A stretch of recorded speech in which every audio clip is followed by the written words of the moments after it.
Élection présidentielle rwandaise 2024. Le président Paul Kagame sera-t-il réélu au 15 juillet 2024 pour un quatrième mandat? Je vous explique tout dans cette vidéo. Abonnez-vous, partagez, likez et n'oubliez surtout pas de me donner vos avis en commentaire.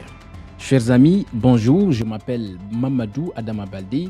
Je fais des vidéos sur l'actualité et la politique sur Internet. Bienvenue si c'est seulement et maintenant que vous découvrez ma chaîne. Le président Paul Kagame est officiellement candidat à sa propre succession pour un quatrième mandat. Arrivé au pouvoir le 24 mars 2000 à l'issue d'une élection au Parlement après la démission du pasteur Bizimungu, figure incontournable de la politique rwandaise et du mouvement politique Front Patriotique Rwandais FPR, il a été désigné par les responsables de son parti pour participer à l'élection du 15 juillet 2024. Celui qui avait conduit ses troupes à la victoire après le génocide des Tutsis en 1994 est devenu le leader incontesté de son pays.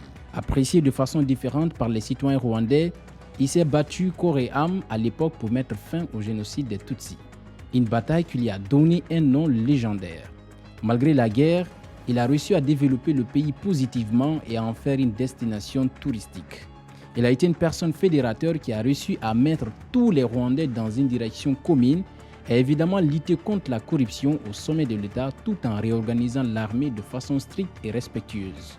Dans son parcours politique, après la bataille imminente contre le génocide, il fut ministre de la Défense en 1994 avant de devenir président de la République en 2000, puis réélu en 2003, 2010 et 2017. Mais tout n'est pas rose dans sa gouvernance. Il faut souligner que Paul Kagame est totalement hostile à la critique et à l'opposition envers ses opposants.